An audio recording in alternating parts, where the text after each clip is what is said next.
Olá, meu nome é Gabriela e hoje eu tô com o NEAF pra gente falar um tema muito interessante do Código Civil, que é o domicílio. O domicílio que tá disposto no artigo 70 a 78 do Código Civil, no finalzinho lá do livro 1 das pessoas. Eu queria começar com vocês trazendo uma conceituação de domicílio. E aí eu trouxe dois autores muito relevantes para o direito civil. O primeiro é o Flávio Tartucci, que remete à ideia de domicílio ao artigo 1º, que fala que toda pessoa é capaz de direitos e deveres na ordem civil. Ele traz esse conhecimento nosso lá do artigo 1º para a definição de domicílio. Ele fala que domicílio é o local em que essa pessoa, pode ser sujeito de direitos e deveres na ordem privada. Então ele aproxima os dois conceitos, tá? Já o Cristiano Chaves, eu brinco que ele é um pouco poético, né? Ele fala que que o domicílio é a referência espacial de todos os sujeitos de direito. Olha que bonito isso, gente, é bonito, né?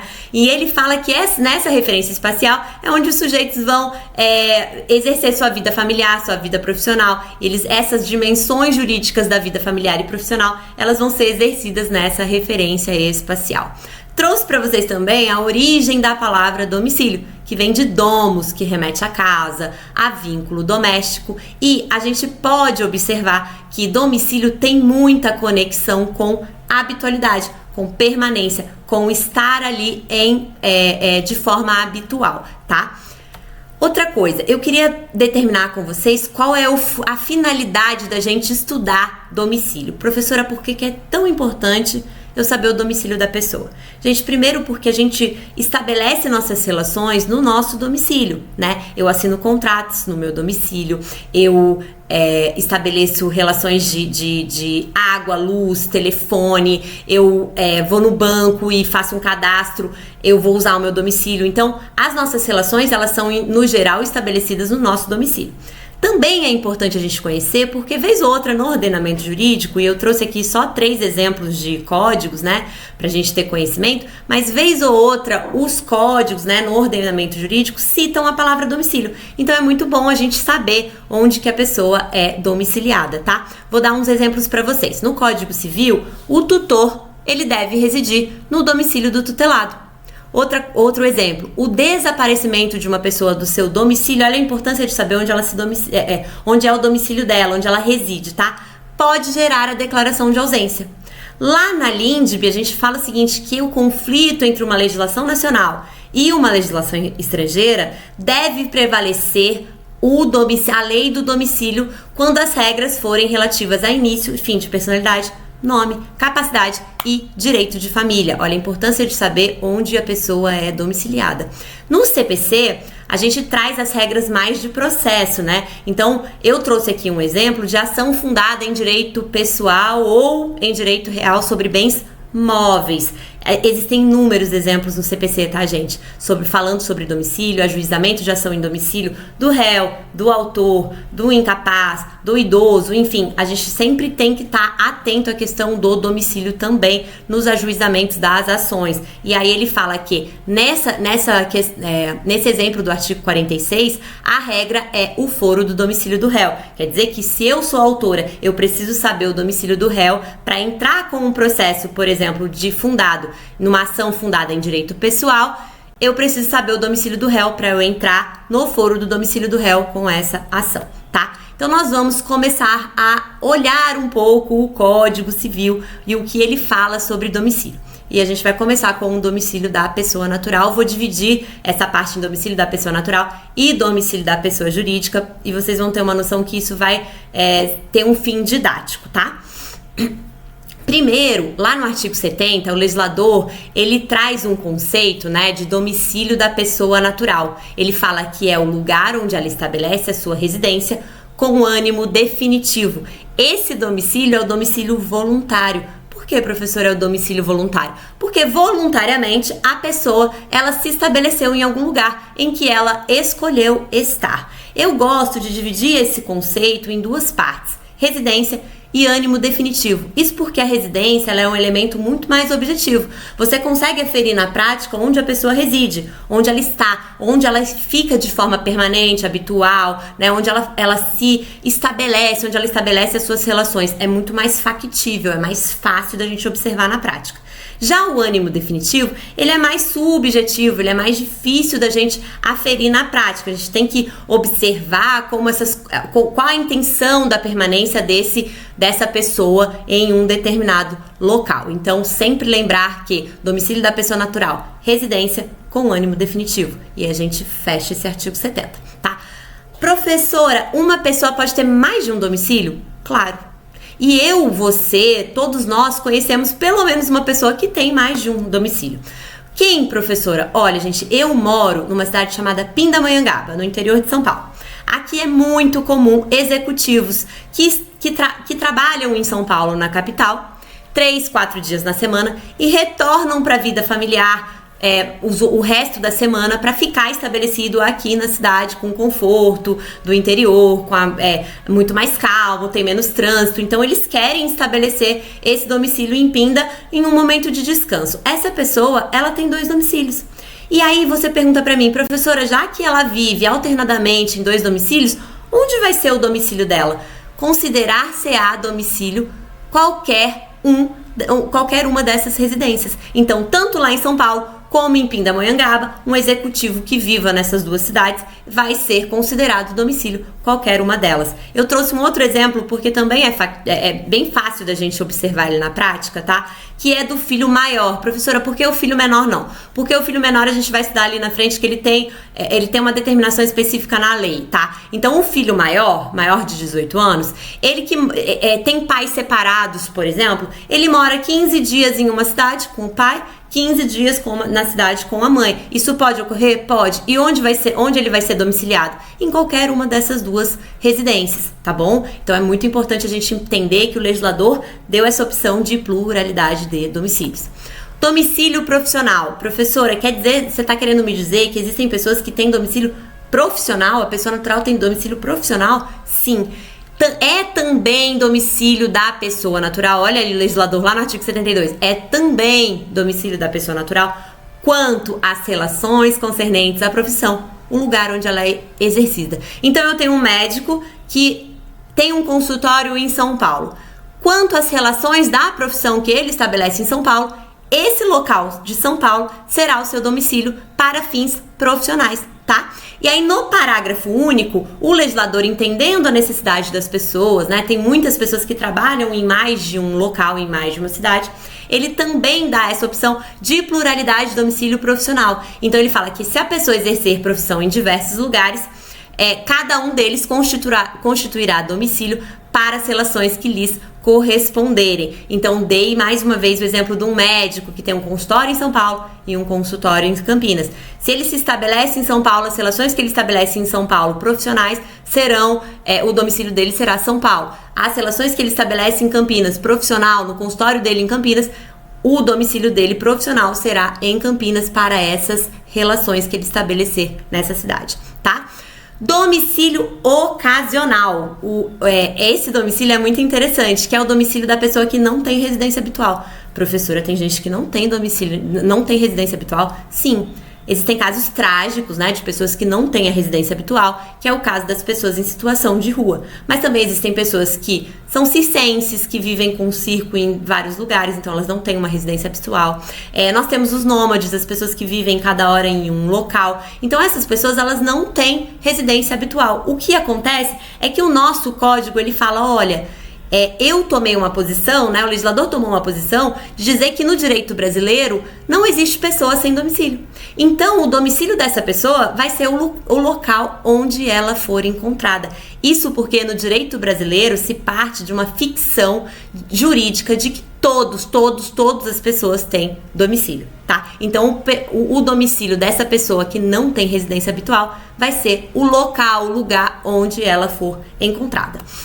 Aí eu trouxe para vocês uma questãozinha do IADES. Professora, eu não faço prova do IADES. Eu quero dizer para vocês que as bancas se conversam, elas bebem de fontes uma da outra. E essa questão, ela é muito interessante, porque ela fala assim, ó, o domicílio de uma pessoa em situação de rua é o endereço da instituição de abrigo e assistência social. Professora, não foi isso que eu aprendi, não.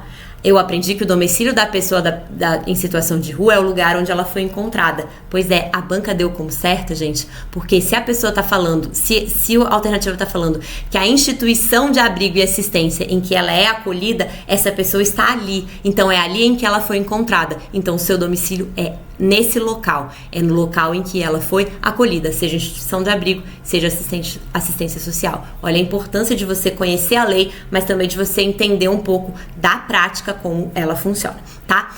Mudança de domicílio. Professora, eu posso me mudar? Claro que eu posso me mudar. Professora, eu estou fazendo concurso, eu quero fazer um concurso, moro aqui em São Paulo, quero voltar para minha cidade, quero encontrar com meus pais lá, ficar lá perto do meu marido, que mora longe. Eu vou prestar concurso lá para Campinas. Passei em Campinas, me mudei, saí de São Paulo e fui para Campinas. Olha o código aí, permitindo, né, que a gente mude de domicílio. Ele fala o seguinte: muda-se de domicílio, transferindo a residência com a intenção manifesta de mudar. Então ele fala dessa intenção, olha a intenção de novo, olha o ânimos, né, que eles falam tanto. A intenção manifesta de mudar, transferindo a residência. Aí vem o parágrafo único, muito diferente, que eu gosto muito de falar desse parágrafo, porque ele é até um pouco engraçado.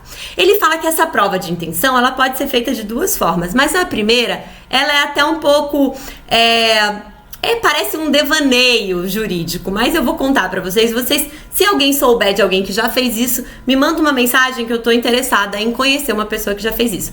Eles falam o seguinte: a prova da intenção resultará do que declarar a pessoa as municipalidades dos lugares que deixa e pra onde vai. Não entendi nada, professora. Olha só, eu, Gabriela, moro em Pindamonhangaba. Vou me mudar amanhã para São José dos Campos, né? Uma cidade vizinha, mas eu vou me mudar para lá.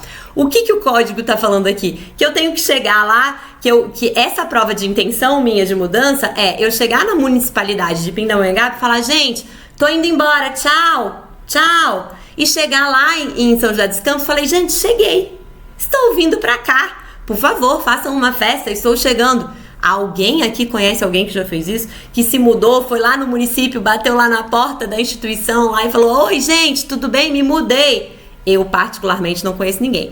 E aí o legislador, entendendo que essa opção era um pouco diferente, para não dizer um pouco esdrúxula, ele deu outra opção, que é: se a pessoa não fizer essas declarações, a própria mudança com as circunstâncias que a acompanharem será a prova de intenção dessa mudança de domicílio. Não entendi, professora. Gente, me mudei para São José dos Campos. Cheguei lá, eu não tenho que assinar um contrato de aluguel? Provavelmente sim. Se eu tenho um filho, eu não me matriculo esse filho numa escola? Sim. Eu não mudo a minha conta de água, de luz, de telefone, vou ao banco, troco de agência? Sim. Tudo isso é uma circunstância e essa circunstância acompanhou essa mudança. Então ela é uma prova de intenção manifesta de mudar, e é isso que o código fala com muita tranquilidade. Você não precisa ir no município lá dizer: estou indo embora, estou chegando, tá? Fiquem tranquilos com relação a isso. Eu acredito que se alguém achasse que precisava, tava todo mundo irregular no país, né? Porque eu não conheço ninguém que fez.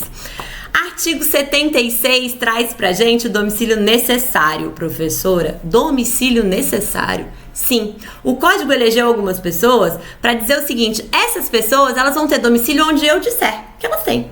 E são essas pessoas: o incapaz, o servidor público, você aí na frente que tá aí me assistindo com certeza, o militar, o marítimo e o preso. E aí ela traz esse domicílio necessário lá no artigo 76, ela só informa quem são as pessoas que vão ter, e no parágrafo único ela destrincha essas pessoas e os seus determinados domicílios. Então ela fala o seguinte, que o incapaz terá o domicílio, é o mesmo domicílio do seu representante ou assistente. O servidor, o lugar em que ele exercer permanentemente. Gente, sempre tomem cuidado com essas palavras, porque o examinador vai querer falar pra você provisoriamente, vez ou outra, de vez em quando. Não, permanentemente as suas funções. Do militar, a gente divide o militar em duas partes, tá? O militar mesmo, que é do exército, e a marinha aeronáutica, e cada um deles tem um domicílio diferente. O militar vai ser onde a pessoa do exército vai ser onde ele servir.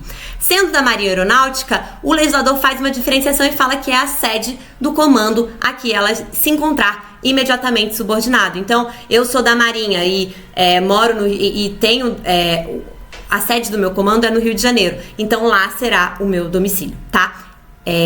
O marítimo, gente, lembrando que o marítimo é diferente da pessoa que está na marinha, tá? Do militar da marinha. Sempre muito bom, porque às vezes o examinador gosta de fazer essa confusão. O marítimo é aquele que tem lá o seu navio, né? E que vai comandar o seu navio, tá? Esse marítimo, ele tem domicílio no navio, onde o navio estiver matriculado. Do preso, o lugar em que ele cumprir a sentença. Gente, cumprir a sentença, tá? É sempre importante essa palavrinha aí, sentença. Porque onde ele cumprir é que será o domicílio do preso. Artigo 77 fala do agente diplomático, que é aquela pessoa que representa o país, representa o Brasil fora do país, né? Então ele fala que o agente diplomático, ele tem uma prerrogativa. Se ele for citado lá no estrangeiro, se entrarem com uma ação contra ele, ele será citado lá no estrangeiro, ele pode alegar extraterritorialidade. Ele pode falar, opa, sou daqui não, eu sou lá do Brasil, eu tô aqui representando o Brasil. E aí, se ele não designar um local de domicílio no Brasil, ele não chegar e falar assim, eu sou do Brasil e sou de Pindamonhangaba. Ele fala assim, eu sou só do Brasil.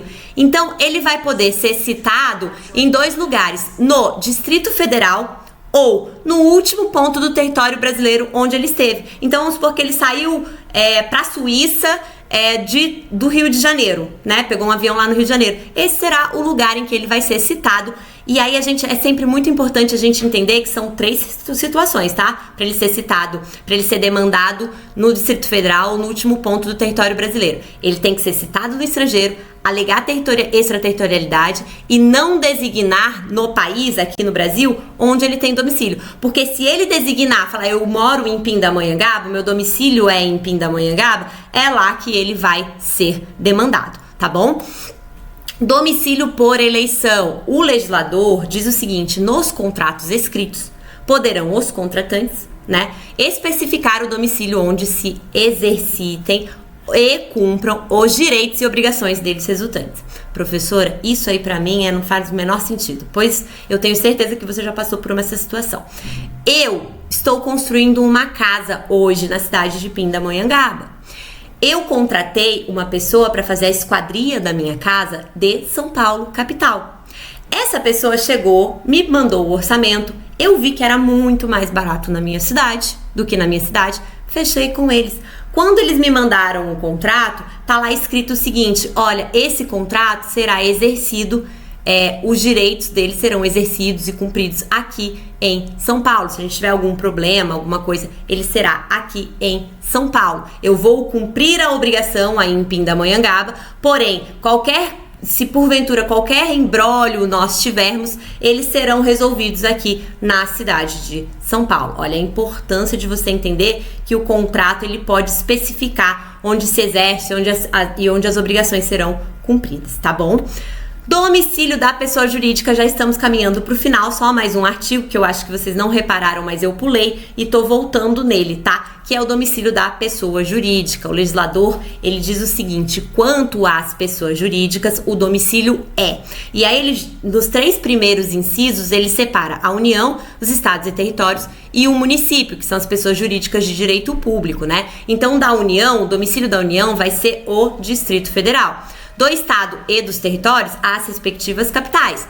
Do município, o lugar onde funcione a administração municipal. Olha, os examinadores adoram os municípios, viu, gente? Principalmente que eles falam que é na casa do prefeito. Isso é muito comum em prova. Então, não. É no lugar onde funciona a administração municipal. E das demais pessoas jurídicas, o lugar onde funcionarem suas respectivas diretorias e administrações ou onde elegerem domicílio especial de seu estatuto ou atos constitutivos. E aí ele traz no parágrafo 1º e 2º 2 questões. A primeira é, toda pessoa jurídica de diversos estabelecimentos de lugares diferentes, cada um deles será considerado domicílio para os atos neles praticados. Professora, não entendi. Olha, eu tenho um boticário. A loja do boticário tem na minha cidade, tem na sua, tem em São Paulo, tem no Rio de Janeiro, tem... Onde esse estabelecimento ele estiver exercendo suas funcionalidades, suas funções, será lá considerado domicílio para os atos neles praticados. Muito tranquilo isso, muito fácil, não tem que bater cabeça com isso, tá? Parágrafo 2º. Se a administração ou diretoria tiver sede no estrangeiro, sabe aquelas empresas do estrangeiro? que tem sede aqui que tem administração e tal aqui no Brasil, que tem, desculpa, gente, a administração de diretoria tiver sede no estrangeiro, mas que tem filial aqui no Brasil, que tem estabelecimento aqui no Brasil, então, esse domicílio dessas pessoas, no tocante às obrigações contraídas aqui, serão o local em que se estabelecerem no Brasil, a que ela corresponder. Então, por exemplo, o Google, né? A gente tem uma empresa chamada o Google. Se ele se estabelecer aqui no Brasil e tiver algum imbróglio com alguma coisa aqui, essas relações elas vão ser estabelecidas aqui no Brasil. À luz do disposto no Código Civil, assinale a opção correta acerca de domicílio. Logo na alternativa A, eles falam: a prova da intenção de mudança de domicílio limita-se à declaração dessa intenção às municipalidades dos lugares onde a pessoa deixa de residir e para onde a pessoa pretende ir morar. Gente, lá no artigo 74, caput, está dizendo que se a pessoa transferir a residência com a intenção manifesta de mudar, ela vai mudar de domicílio. Então, essa mudança, a prova dessa intenção, que comprova a mudança, ela pode ocorrer de duas formas. A primeira forma é até engraçado, porque a gente fala que a gente nunca viu uma pessoa fazer isso, né? Então, a pessoa vai mudar de uma cidade A para uma cidade B. Ela chegaria lá no município da cidade A e falaria: eu estou indo embora, e lá no município da cidade B e falaria: eu estou chegando. Eu, particularmente, não conheço uma pessoa que já fez isso alguma vez na vida. Se alguém aí conhecer, por favor, me mande uma mensagem que eu quero entender essa história, tá? E aí, o próprio legislador, entendendo que o código, que o Brasil andou, né? Ele fala o seguinte: existe uma outra opção de prova de intenção. E essa opção seria, se essa pessoa não fizer as declarações nas municipalidades, a própria mudança e as circunstâncias dessa mudança será a prova de intenção que ela transferiu ou mudou de domicílio. A gente brinca, a pessoa troca a conta de luz, de água, né? Assina um contrato de aluguel, se inscreve em um curso na outra cidade, enfim, matricula seu filho na escola. Isso já são circunstâncias que provam a intenção da pessoa de estar ali com habitualidade no novo endereço, tá? Então, a alternativa A equivocada, porque fala que limita-se só a essa declaração e a gente sabe que não limita pela própria legislação. Alternativa B, o exercício da profissão em diversos lugares não autoriza a constituição de diferentes domicílios para as relações que ocorrem em cada local. A gente sabe que o Código Civil ele vai na contramão dessa alternativa, né? Ou seja, se a pessoa exercitar a profissão em diversos lugares, cada um desses lugares constituirá domicílio para as relações que correspondem. Então, a gente brinca que o médico, né? O médico ele tem um consultório em São Paulo e um consultório em Campinas. Lá em São Paulo, ele vai ter um domicílio profissional e em Campinas também ele terá o domicílio profissional para as relações que ele estabelecer nessas cidades, tá bom? Isso é muito importante a gente entender que o código abre sim essa possibilidade de mais de um domicílio, tá? Profissional. Alternativa C, o domicílio da pessoa natural que não tiver residência habitual será o Distrito Federal. Professora, o que é não ter residência habitual? A gente sabe que algumas pessoas, elas simplesmente elas não têm residência elas não estão de forma habitual em um determinado local ou em mais de um local de forma habitual. É o caso das pessoas em situação de rua, né? Dos nômades, dos circenses, são pessoas que não têm um local de residência habitual. Essa pessoa, o domicílio dela não vai ser o Distrito Federal, e sim o lugar onde ela for encontrada, tá? É sempre muito bom a gente compreender que no Código Civil não existe pessoa, para o Código Civil não existe pessoa sem domicílio. Isso é muito importante, vez ou outra cai em prova, o examinador pede esse conhecimento, tá? Alternativa D, correta. Se a pessoa jurídica tiver diversos estabelecimentos em lugares distintos, cada um deles será considerado domicílio para os atos neles praticados. Alternativa em consonância com o artigo 75, parágrafo 1º do Código Civil, letra de lei pura e simples, tá? Alternativa E, o instituto do domicílio necessário abarca apenas, olha a palavrinha aí, apenas, sempre se atentem a essas palavras, tá? Apenas o incapaz, o militar e o marítimo. alternativa esqueceu do servidor público e do preso, que também está disposto no artigo 76. Eu fiz uma tabelinha sobre o parágrafo único do 76, porque o legislador, ele vai determinar qual é o domicílio dessas pessoas, tá? Então, a do incapaz é o domicílio do representante ou assistente. Do servidor, o lugar onde ele exercer permanentemente suas funções. Do militar, onde ele servir. Da marinha e da aeronáutica, a sede do comando a que estiver subordinado. Do marítimo, onde o navio estiver matriculado. E do preso, o lugar em que cumprir a sentença. É sempre muito bom ter em mente onde é o domicílio dessas pessoas, que são o domicílio necessário, tá? Então, a alternativa correta é a alternativa D, e eu espero que a gente volte numa outra oportunidade. Obrigada, viu?